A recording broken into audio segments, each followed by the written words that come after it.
옆 사람이랑 인사 한번 하시죠. 늘 아시는 분들이긴 하지만 우리 이렇게 인사 한번 하겠습니다. 오늘도 고생하셨습니다.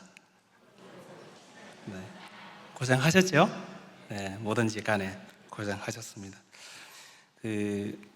다행인지 불행인지 잘 모르지만 마침 제가 아는 분이 요 신부산 교회 근처에서 약국을 하십니다. 제가 와서 신부산 교회 어떻습니까? 라고 여쭤보니 이분이 신부산 교회 소문 잘 났습니다. 자기 약국에도 이래저래 사람들이 들어오고 가면서 교회 이야기를 하는데 아직 신부산 교회 욕하는 사람 본 적이 없습니다. 그래서 아주 좋은 교회라고 소문이 잘 났습니다. 그렇게 여러분 처음 들으셨어요? 늘 표정이 늘 듣고 사는 그런 소리인 듯 아주 그것점이야 이렇게 생각을 하시는 것 같아요. 네. 제 소개를 먼저 드리겠습니다. 저는 이제 제가 뭘 넘겨야 되나요, 목사님? 아닌데. 네, 감사합니다. 네, 요거 전에 거 한번 돌려주세요. 이렇게, 네, 이렇게 하게 되겠습니다. 네. 저희 부부 사진이고요. 저희는 이제 제가 선교사로 헌신하기 전에 저는 목회자였습니다. 저보다 선교사로 먼저 헌신한 아내를 만나서 제가 선교에 대해서 배우고 또 알아가게 되었고 2001년에 제가 선교사가 되기로 이제 결심을 하고 2001년에 뉴질랜드에 있는 저희 선교단체 훈련 대학에서 제가 훈련을 받고 그리고 이제 2004년에 첫 사역지 세네갈로 들어갔습니다. 갔고 재밌었어요. 아프리카 덥고. 네, 원래 저는 인도를 가려고 했습니다. 인도를 가려고 한 이유는 따뜻하고 좋아서 제가 손발이 차거든요. 그래서 하나님한테 기도를 했습니다. 하나님, 저를 선교사로 보내실 때 추운 곳 말고 좀 따뜻한 곳이면 좋겠습니다. 제 손발이 차니까 좀 지내기 수월한 곳으로 보내주십시오. 그래서 저희는 이제 인도를 가기를 소망을 했는데 하나님께서 너무 기도를 빡시게 들어주셔서 아프리카를 갔지 않습니까? 덥습니다. 아주 덥고 평상시 땀을 잘 흘리지 않는 제 아내가 땀을 삐질삐질 흘리더라고요. 네. 거기 저희들이 이제 사역을 첫 임기를 마치고 2009년에 한국에 안식년 들어왔고 이제 안식년 동안 하나님께서 저희들에게 그 선교사 자녀들을 한국에서 섬기라는 그런 마음을 주셔서 저희가 MK를 위한 기숙학교를 세우고 이제 운영을 하다가 저희 건강에 어려움이 좀 생겨서 사임하고 그 사역을 이제 사임하고 안식년 갖는 중에 다시 부산으로 보내서 지금까지 저희들이 사역을 하고 있습니다. 저희 사역은 보면은 이렇습니다. 이렇게 이제 제가 오늘처럼 교회 방문해서 설교도 하고 또 선교 훈련도 하고 또는 그 옆에 개인들 만나서 인생 상담도 하고 선교 상담도 하고 네. 그리고 이제 왼쪽 위에서 시계 방향으로 저희 한 달에 한 번 하는 정기 모임 선교사님들이 늘 오십니다. 이제 그거 하는 시간 그 옆에는 이제 선교사님들 중보하는 그룹들이 두 그룹이 있는데 거기 중보기도 모임이 있고 그 아래쪽은 저희 이제 자원봉사자들 그래서 가끔 MT 다녀옵니다. 오고 그 밑에 옆에는 이제 우리 선교사님 오실 때 또 먹이고 또 이렇게 관광시키고 또 그래서 이제 또 선교지로 다시 가도록 돕습니다. 여러분들 저희 선교단체는 처음 들어보신 분들이 많으실 겁니다. 이름이 좀 요상하지요. 네, 영어로 WEC인데 우리나라 발로는 웩이라고 표현을 해서 제가 밥 먹을 때는 절대 말을 하지 않습니다. 네, 그래서 이렇게 밥을 안 먹을 때만 제가 말씀을 드리고요. 저희는 1913년에 영국에서 설립이 되어서 현재까지 112년 동안 저희들이 사역을 해오고 있고, 저희는 이제 80여 개국에서 오신 선교사님 한 2,400여 분이 90개 정도 나라에서 미전도 종족 안에서 교회 개척을 이제 주된 사역으로 하고 계십니다. 근데 이제 선교지라는 게 바로 복음을 전하는 환경이 되면 가장 좋은데, 지금 남은 대부분의 선교지는 그렇지가 않습니다.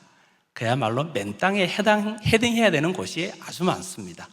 그래서 이제 차근차근 이제 관계 쌓고 또는 뭐 여러 가지 사역들을 하면서 이제 예수님을 증거하고 또 개종자를 얻고 또 교회를 시작하고 교회를 건축하고 이런 일련의 과정들을 저희가 거치고 있고, 그 중에 이제 한국인 선교사님은 현재 약 500명 정도 됩니다. 그래서 저희들이 같이 사역을 하고 있습니다. 오늘 우리 본문이 오늘 읽으셨고요. 저희가 이제 첫 번째, 저희가 이제 요거 하기 이전에요. 네, 본문을 좀 먼저 내드리도록 하겠습니다. 하나님의 선교는 인류를 구원하시고자 하는 하나님의 그 행동이신데, 그 행동의 출발은 역설적으로 인류의 범죄에서 시작을 합니다. 우리가 창세기 3장 15절에 내가 너로 여자와 원수가 되게 하고 내 후손도 여자의 원수가 되게 하리니 여자의 후손은 내 머리를 상하게 할 것이요 너는 그의 발꿈치를 상하게 할 것이니라. 죄가 발생한 곳에서 은혜가 시작됩니다. 우리 로마서 5장 21절에 이렇게 말씀을 하시지요. 죄가 사망 안에서 왕노릇한 것 같이 은혜도 또한 의로 말미암아 왕노릇하여 우리 주 예수 그리스도로 말미암아 영생에 이르게 하려 함이라. 이렇게 말씀을 하십니다. 하나님의 선교의 이 여정은 결국은 하나님의 은혜에서 출발을 한 것이고, 그 하나님의 은혜로 인한 선교의 이 구체적인 시작은 창세기 12장 1절 아브라함을 부르심으로 시작을 합니다. 여호와께서 아브라함에게 이르시되 너는 너의 고향과 친척과 아버지의 집을 떠나 내가 내게 보여줄 땅으로 가라. 이 마지막에 나오는 가라라는 이 말은 여러분이 잘 알고 사랑하는 구절인 마태복음 28장 19절 그러므로 너희는 가서 모든 민족을 제자로 삼아 아버지와 아들과 성령의 이름으로 세례를 베풀고, 우리가 잘 아는 대위임령이잖아요. 이 대위임령 안에 가서와 같은 뜻입니다. 그러니까 이렇게 구약의 선교적 명령과 신약의 선교적 명령은 일관적입니다.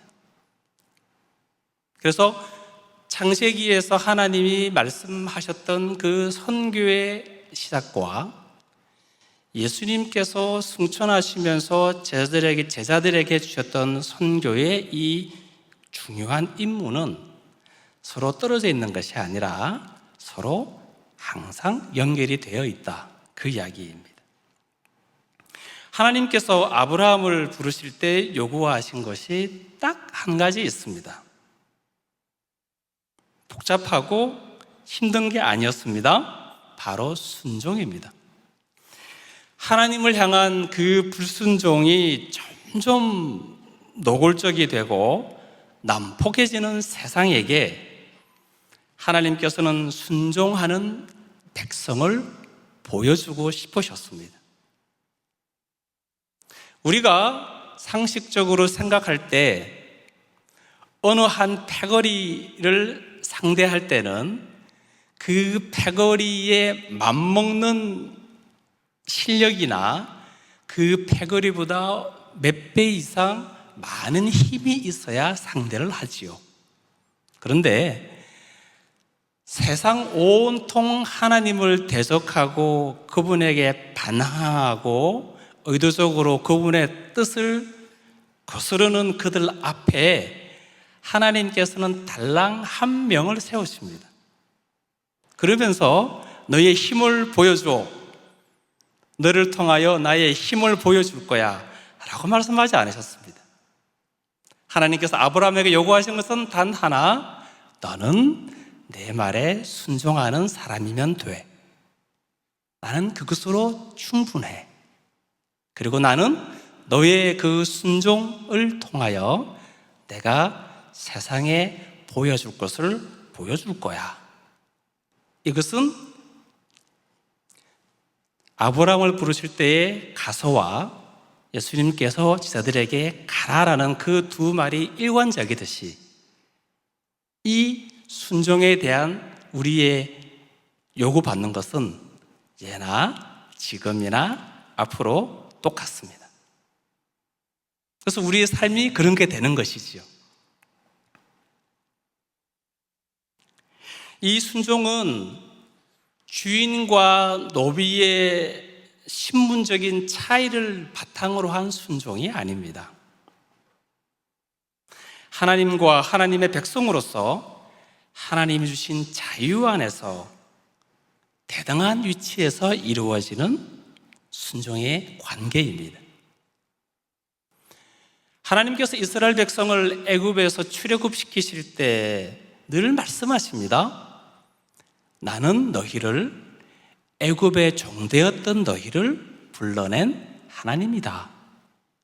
그 말씀은 무엇이냐면 내가 너희와 관계를 맺을 때에 내가 너희를 종으로 부르기 위해서 내가 더 돋보이기 위해서 너희를 부른 부름이 아니라 너희를 내 백성이라는 나와 동등한 신분에서 나와 동등한 위치에서 너희들과 사귐이 있기 위하여서 내가 너희를 출애굽시키는 것이다. 그 평등의 위치에서 일어나는 그 순종과 관계여야만 하나님은 만족하시기 때문에 그 종되었던 억압받던 신분의 차이가 있던 이스라엘 백성을 자유라는 이름으로 해방을 시키시는 것이지요. 그 자유 안에서 하나님은 이스라엘 백성과 동등한 자리에서 그들과 깊은 사귐을 원하신 것이고 그 동등한 위치에서의 그 자유 안에서 하나님은 관계를 맺고 싶으시고 그 관계 안에서 이스라엘 백성이 하나님께 드리는 순종을 받기를 원하셨던 것입니다. 그러므로 우리가 예수 그리스도 안에서 죄로부터의 해방은 우리를 단순히 억눌림에서 해방된 그 편안함이 아니라 이것은 하나님과 우리가 어떠한 깊은 교제 안으로 깊은 사귐 안으로 들어가야 하는지 그것이 내가 무엇을 얻기 위한 사귐이나 교제나 순종이 아니라 그야말로 나를 원하시는 나와 진정한 자유 안에서 그분과 사귐을 원하시는 그 하나님의 뜻에 내가 들어가 있는 행복이라는 것입니다. 아브라함을 부르심은 이 관계로서의 선교의 시작이고 그 이후 모든 선교와 선교사는 이 사랑의 관계 속에서 선교의 사명을 감당합니다. 사실 우리는 신앙생활을 하면서 최소 한 번쯤은 대계명이라는 말을 듣습니다. 이 대계명 처음의 시작은 레위기 19장 18절에 나옵니다. 원수를 갚지 말며 동포를 원망하지 말며 내 이웃 사랑하기를 내 자신과 같이 사랑하라. 나는 여호와니라. 성경에 처음 등장하는 이 대계명의 표현입니다. 이후에 구약과 신약에 등장하는 이 대계명의 핵심은 서로 사랑하라입니다. 사랑하라. 하나님을 사랑하는 하나님의 백성은 하나님의 말씀에 순종하여 그 사랑을 이웃에게 실천함으로 우리가 예수님의 제자인 것을 보여줄 필요가 있습니다. 그리고 교회는 이 사랑하라라는 대계명에 근거하여 그 바탕 위에서 이 대위임령을 감당하고 있는 것입니다. 이것은 내가 누구인가를 증명하라는 것이 아닙니다. 이것은 사실을 사실대로 말하고 사실을 사실대로 표현하라는 말입니다. 근데 우리는 대부분 이렇게 이야기를 하죠. 나를 사랑하는 분이 원하는데 난들 어떡하겠어? 해야지. 내가 뭔 힘이 있나? 시키면 시키는 대로 해야지. 전문 용어로 까라면 까야지.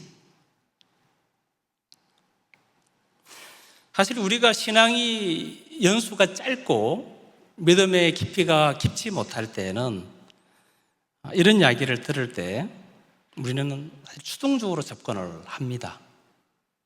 그리고 또 시키니까 또 눈치 보이니까 그렇게 하고 또는 뭣도 모르고 하라니까 또 하지요. 그런데 그러한 시간을 통해서 그런 순종의 시작이었음에도 불구하고 우리가 그런 순종의 시작을 또 첫 발을 떼므로써 우리 안에 계신 그 성령, 우리 안에 살아계셔서 역사하시는 그 성령 하나님께서는 우리에게 도움을 주십니다. 그 하나님의 뜻을 행하는데, 하나님의 뜻을 알아가는데 우리에게 도움을 주시고 힘을 주심으로 자연스레 우리가 그 뜻을 순종함으로 더 깊은 곳까지 나아가는 것이지요. 저는 선교사가 되는 것을 원하지는 않았습니다. 제 아내랑 결혼을 해야 하니까 내가 선교사를 안 하겠다라고 하면 파토날 지경이 됐기 때문에 일단 하고 보자. 선교사가 되었습니다. 세네갈을 가고 싶지 않았습니다. 그런데 그렇게 가도록 인도하시니 어쩔 수 없었습니다. 저는 그전에 목사도 되기 싫었습니다. 목사는 무슨 목사입니까? 저는 정말 가난한 집에서 태어났고 또 자랐고 그렇게 살아왔는데 아직도 저희 집에 예수님을 믿지 않는 큰형님이, 제가 집이 삼형제의 딸 둘입니다. 그러나 우리 큰형님이 저희 삼형제를 불러놓고 뭐라고 이야기하냐면 우리 삼형제가 힘을 똘똘 뭉쳐서 이 집안을 일으켜야 돼. 그러고는 저희들이 그런 말을 늘 했어요. 그리고 제가 본의 아니게 유일하게 그 집에서 대학생이 되었습니다. 얼마나 기대가 많았겠습니까? 근데 하필 간 곳이 신학교입니다. 얼마나 기가 막혔겠습니까? 저는 그래서 늘 머릿속에 제 몸은 신학교에 있는데 머리는 늘 돈을 벌 생각을 했습니다. 얼마나 목사가 되기 힘들었겠습니까? 그런 사람이 선교사가 되고 또 부인 따라서 인도를 가고 싶은데 하나님은 세네갈을 보내셨으면 또 빵빵하게 밀어주셔야 되는데 늘 힘들게 하시고 세네갈에서 말라리아 걸려가지고 죽을 똥 살똥해서 한국으로 돌아오기도 하고 또 사역이 진행되는 중에 그래도 사람이 양심이 있어가지고 재미가 있기는 있습니다. 근데 정말 재밌어가지고 하나님 이게 정말 재밌습니다. 제가 더 열심히 하겠습니다. 그랬더니 느닷없이 그만, 여기서는 그만, 다른 거 하자. 그래서 부산으로 갑자기 보내시고 이해가 잘 안 되지요.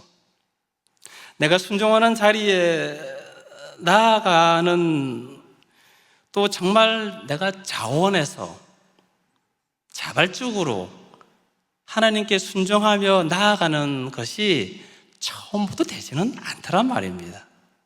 그러나 정말 믿음으로 때로는 다른 사람 따라서 내가 첫 발을 뗀 그 순종은 하나님이 보시는 것이고 하나님의 은혜 아래서 그 그분이 주시는 능력 안에서 점점 나를 그분께 가까이 데리고 갑니다.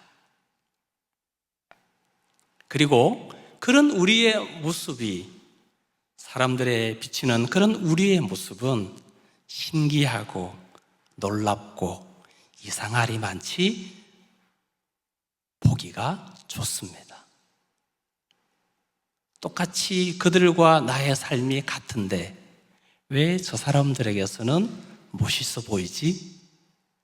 왜 저 사람들의 저 삶은 정말 저렇게 내가 혹한 마음이 생기지? 여러분은 여러분도 모르게 그리스도의 제자가 된 것입니다. 아멘. 네. 그래서 하나님과 이웃을 사랑하면 우리가 그리스도의 제자라는 것을 모두가 알게 됩니다. 증명할 필요가 없습니다. 그렇게 사시면 되는 겁니다. 그렇게 드러내시는 분은 하나님이십니다. 그렇게 사람의 눈에 정말 저 속에 예수를 따르는 모습이 보여라고 보이게 하시는, 보여주시는 그 능력자는 하나님이십니다. 그러니까 내가 그렇게 살려고 애를 안 쓰셔도 됩니다. 여러분, 애쓰면 힘들어요. 세상 사는 것도 힘든데, 공부하는 것도 힘들고, 취직하는 것도 힘들고, 돈 버는 것도 힘든데 이것까지 힘들어야 되겠습니까? 근데 되기는 되지요. 그러나 기억하시기 바랍니다. 그렇게 나는 순종했을 뿐이에요. 나는 말씀대로 살려고 노력했을 뿐이에요. 그런데 그것을 결과로 보여주시는 분은 누구예요? 하나님이시라는 사실입니다. 그러므로 우리가 오늘 선교에 대한 이야기를 하지만 이 선교는 임무로서만 우리에게 주어진 것이 아니라 사명이기 때문에 일을 해야 합니다. 선교사가 되었는데 놀 수는 없지 않습니까? 열심히 해야 합니다. 그런데 그 동기부여가 사랑이어야 한다, 이 말입니다. 위대한 사명보다 위대한 계명에 더 동기부여가 되어서 우리에게 맡겨주신 일을 감당하기를 주의 이름으로 축복합니다. 우리는 이 선교의 가업이 참 중요하고 온 교회가 힘써서 해야 되는 것을 압니다. 왜냐하면 이것은 하나님의 일이기 때문에 우리가 소홀히 할 수 없습니다. 그리고 여기에 우리에게 중요하게 드러나는 것이 방향성입니다. 어떻게 할 것인가? 어떤 방향으로 우리가 사역을 감당할 것인가? 하나님께서 이 시대를 움직여가는 그 방향으로 우리가 나아가야 할 텐데 오늘 그 방향성에 대해서 제가 5가지를 여러분들과 나누기를 원합니다. 첫 번째가 지금의 선교는 다중심 선교의 시대입니다. 여러분이 지도를 한번 보시면, 지도가 아니죠, 이 그림을 한번 보시면 예전에는, 즉 과거에는 선교가 한 방향에서 다른 방향으로만 움직여 갔습니다. 그래서 주로 유럽에 있는 교회에서 전 세계 선교지를 향해서 선교사를 보내고 기도하고 물질을 흘려보내는 일방적인 방식의 흐름이었지만 지금은 선교가 각 대륙에서, 각 중요한 나라에서 동시다발적으로 화살이 여러 개 움직이는 거 보시지요? 어떤 화살은 길고 어떤 화살은 짧습니다.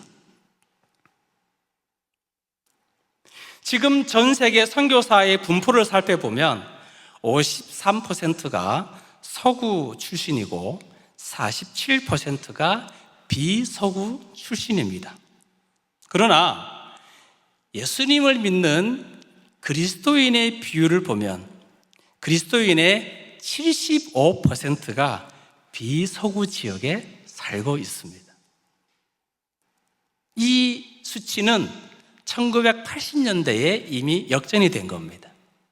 1980년대를 넘어서면서 이제는 서구에 있는 그리스도인의 숫자보다 비서구에 있는 그리스도인의 숫자가 훨씬 많아지기 시작을 합니다. 이제는 무려 75%나 됩니다.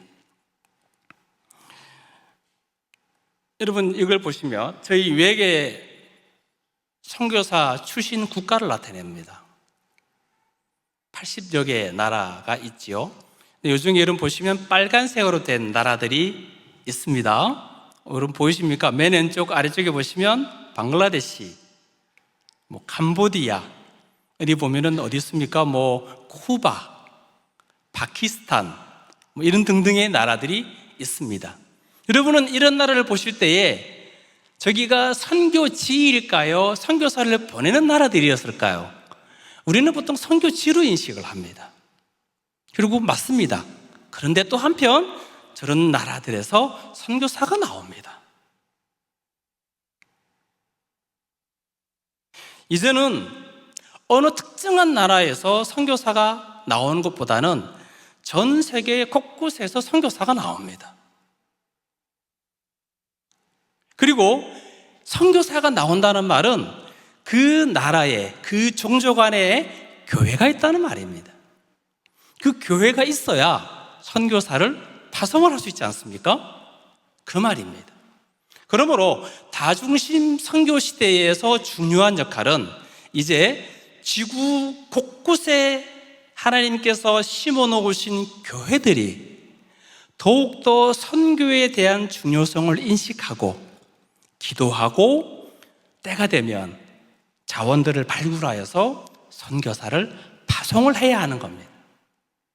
그래야 정말 남아있는 미전도 지역 안에, 미종족 안에 선교사들이 더 신속하게 들어가서 여러분들이 오매불망 고대하시는 그 주님이 오실 수가 있는 겁니다.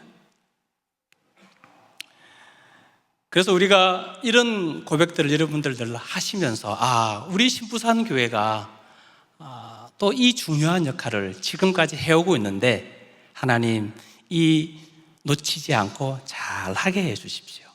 전 세계 교회들이 이 다중심 선교 시대의 이 흐름에 맞춰서 점점 이 방향으로 나아가는데 주님 우리 교회가 한 발 빼거나 뒷걸음치지 않도록 주님 저희를 도와주시고 힘주시고 순종하게 해 주십시오.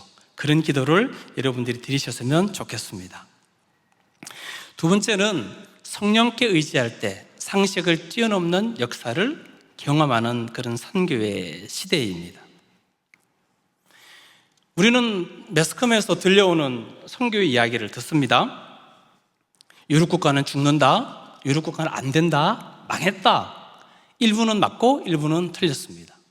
이 사진은 코로나 때인 2022년 네덜란드의 어느 교회 부활절 예배의 모습입니다. 이 교회에 참석하신 선교사님의 이야기가 뭐냐면 1시간 동안 일어서서 주님의 부활과 그리스도의 보혈을 1시간 내내 찬송을 하고 눈물로 통성기도하고 하나님께 구하고 목사님의 설교는 시시콜콜한 시사에 대한 이야기나 정치적인 이야기나 목사님의 잡담이 아니라 우리 주 예수 그리스도, 부활하신 우리 주 예수 그리스도, 그분이 저와 여러분의 유일한 구원자이심을 믿는가? 그 부활하신 주님 한 분만으로 우리는 만족할 수 있는가? 그 주님이 우리의 구원자이심을 믿는가? 이 메시지를 선포하고 그 말씀을 듣는 청중들은 아멘하고 고백하는 그 부흥회와 같은 시간이었다고 그 선교사님이 말씀을 하셨습니다. 여러분, 성령을 의지할 때 이 말은 우리가 가지고 있는 전통이나 우리가 가지고 있는 관습에 앞서서 주님께서 이 시대에 이 교회에 우리에게 주시는 말씀이 무엇인가를 듣고자 애쓰고 간구하는 그런 모습입니다. 그 순종 가운데에 하나님은 역사하시는 것이지요. 영국의 교회가 문을 닫고 술집으로 변하고 이슬람 회당으로 바뀌는 것 맞습니다. 그러나 한 개의 교회가 문을 닫을 때 세계 4개의 개척교회가 세워집니다. 이건 제 얘기가 아닙니다. 저희 유럽에 있는 선교사님들이 해주시는 이야기입니다. 그런데 그 교회들이 건물을 우선시하는 것보다는 그렇게 고백하는 사람들이 3, 4, 5 모여가지고 예배를 드립니다. 그런 예배가 영국, 유럽 전역에 생겨나고 있습니다. 그를 통하여 하나님이 역사하시고 그 유럽에 그 무너지고 그 위축된 교회를 주님이 그런 하나님만 쳐다보고 하나님의 이름만 고백하는 교회를 통하여서 다시금 일으켜 세우시고 있는 것입니다. 그래서 우리는 이 선교지도 마찬가지입니다. 정말 단순한 그 복음으로 그들에게 나아가서 당신은 예수 그리스도를 믿습니까? 당신의 유일한 구세주로서 예수님을 믿습니까? 아멘! 그리고 고백하고 양육하고 세례주고, 그것이 선교지에서 지금 얼마나 많이 일어나는지 모릅니다. 여러분, 이슬람 세계는 무슬림 사회에서는 이 일이 안 일어날 것 같죠? 아니에요, 여러분. 보안 때문에 세상에 드러나지 않아서 그렇지 저희만 해도 1년에 2만 명, 3만 명씩 회개하고 돌아옵니다. 그러니 우리가 어떻게 기도를 멈추고 우리가 어떻게 선교를 잠시 접을 수가 있겠습니까? 우리가 영적인 안목을 더 날카롭게 가질수록, 그리고 성령에 대한 의존도가 더 높을수록 하나님은 저희를 사용하시는 줄 믿습니다. 세 번째는 미전도 종족에 대한 이야기입니다. 여러분, 전 세계는 아직도 약 7,400 몇 개 정도의 미전도 종족이 남아 있습니다. 그 중에 일부는 우리나라에도 들어와 있습니다. 또 그 중에 일부는 현지에서 우리 선교사님들과 현지 교회가 함께 복음을 증거합니다. 또 일부는 전혀 그 땅 안에서는 복음을 증거할 수 있는 기회가 없기 때문에 저희 같은 선교사들이 외부에서 들어가야만 하는 경우가 있습니다. 그럼에도 불구하고 우리는 그들을 위해서 늘 기도해야 합니다. 하나님, 저곳에 복음이 들어가게 해 주십시오. 저곳에도 예수 믿는 사람이 나오게 해 주십시오. 여러분 보시는 이 지도에 점이 있습니다. 이 점은 복음을 믿는, 예수님을 믿는 사람들이 이 종족 안에, 이 국가 안에 0.01% 이하라는 말입니다. 아무도 없다는 말과 똑같습니다. 아직도 이렇게 많이 남아 있습니다. 여러분, 늘 기도해 주시면 좋겠습니다. 그리고 세계 선교의 방향 가운데 지금은 특수 사역이 늘 증가합니다. 저희 선교단 외계 사역을 잠시 소개를 하면, 이 중에 하나가 저희 베텔 사역이라고 하는데 마약 중독자 재활 치료하는 사역이 있습니다. 1984년 스페인에서부터 시작이 되었는데, 지금 이 스페인의 이 베텔 사역은 스페인에서 가장 큰 개신교회가 되었습니다. 약 3,000명에서 4,000명이 모입니다. 여러분, 스페인은 가톨릭 국가입니다. 거기에서 개신교가 이렇게 크게 된 것은 역사상 유례가 없는 곳입니다. 근데 이들이 누구냐? 대부분 전직 마약 중독자들이었습니다. 이들이 이제는 스스로 그렇게 회복이 되어서 간호사 목회자가 나오고 자기들의 그 공동체를 돌보는 사람이 되기도 하고 심지어 선교사가 되기도 합니다. 그래서 저희들이 이 사역을 계속 확장해서 지금은 20여 개국에서 100여 개의 센터가 저희가 활동 중에 있고요. 또 저희들이 이제 선교사로 자유롭게 들어갈 수 없는 곳에는 회사 설립을 의도적으로 해서 사역을 하기도 하고, 그리고 이런 뱀 사역이라고 하는 사역을 하고, 또는 공공보건 정책을 지휘하는 책임자로 가기도 합니다. 그래서 이것은 저희가 이제 아프리카의 어떤 나라에서 실제 일어났던 일이고, 그분이 그 나라의 중요한 공공보건 정책 가운데에 결핵 사업을 주도적으로 하셔서 실제 많은 성과를 내고 있기도 합니다. 이런 등등의 특수사역에 이제 많이 필요하죠. 그리고 선교지가 점점 환경들이 변화하고 있기 때문에 저희들이 이런 사역들을 통하여서 대응을 하고 있는 겁니다. 이유는 하나예요. 어떻게 하면 복음을 더 신속하게, 더 잘 전할 수 있을까? 이런 노력으로 어떤 식으로든 사역을 만들어 보는 겁니다. 그리고 이제 마지막으로 역시 다음 세대가 필요합니다. 우리 젊은이들, 청년들 있지 않습니까? 우리가 젊은 세대 동원의 특징이 있습니다. 첫 번째는 꾸준히 씨를 뿌리는 겁니다. 너는 할 수 있어. 꾸준히 교회가 전체적으로 선교에 대한 그런 마음이나 또는 그런 활동들을 계속 노출하는 겁니다. 여러분, 이제 일례로 저희 유액 선교사 수영로 교회에서 저희 유액으로 지원하는 청년들이 많이 있습니다. 근데 제가 생각을 해봤습니다. 왜 이렇게 많이 나오지? 고민했을 때 그 교회는 늘 일관적이게 지속적으로 선교를 이야기를 해왔었습니다.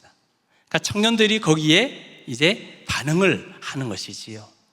씨 뿌리기가 있고, 그리고 좀 여러 가지 이야기들이 쭉 있습니다만은 교회에서 계속 이 청년들을 격려해서 실수하더라도 계속 그 일에 도전하게끔 여러분들 도움이 필요하고, 또 실제로 필요할 때 교회가 지원해서 한번 다녀와 그렇게 여러분 격려해 주시고, 이거는 이제 저희가 이제 하는 훈련, 젊은이들 훈련 프로그램 드립니다. 여러분들 이 프로그램들을 통해서도 여러분 교회에서 청년들을 저에게 맡겨만 주시면 제가 잘 양육해서 훌륭한 일꾼들이 되도록 도울 수가 있습니다. 이런 마지막으로 로마서 8장 35절에서 39절을 저희들이 읽도록 하겠습니다. 제가 우리 본문 화면 나오나요? 네, 같이 읽도록 하겠습니다. 누가 우리를 그리스도의 사랑에서 끊으리요? 혼란이나 곤고나 박해나 기근이나 적신이나 위험이나 칼이랴. 기록된 바 우리가 종일 주를 위하여 죽임을 당하게 되며 도살당할 양같이 여김을 받았나이다 함과 같으니라. 그러나 이 모든 일에 우리를 사랑하시는 이로 말미암아 우리가 넉넉히 이기느니라. 내가 확신하노니 사망이나 생명이나 천사들이나 권세자들이나 현재일이나 장래일이나 능력이나 높음이나 깊음이나 다른 어떤 피조물이라도 우리를 우리 주 그리스도 예수 안에 있는 하나님의 사랑에서 끊을 수 없으리라. 우리에 대한 그리스도의 사랑을 끊을 수 없듯이 그리스도에 대한 우리의 사랑 또한 멈출 수 없습니다. 그러므로 하나님과 이웃에 대한 사랑인 대계명을 실천하는 대위임령은 우리 교회가 처한 환경에 좌우되어서 멈출 수 없다는 사실을 깊이 이해하시고 전진하시기를 주의 이름으로 축원합니다. 기도하겠습니다. 하나님 아버지, 오늘 저희들에게 또 주신 말씀을 통하여서 우리가 다시 한 번 더 하나님의 사랑과 또 그 순종함에 우리가 묵상을 하였습니다. 하나님께서 저희들에게 주신 그 은혜의 힘과 능력으로 이 일들을 잘 감당하도록 주님 저희에게 복 주시옵소서. 저희 또한 하나님의 뜻을 순종하기 위하여서 늘 주께 나아가서 또 주께 간구하여 주께서 우리에게 들려주시는 말씀을 따라서 이 순종함을 잘 드러내도록 주님 함께하여 주시옵소서. 예수님 이름으로 기도드리옵나이다. 아멘.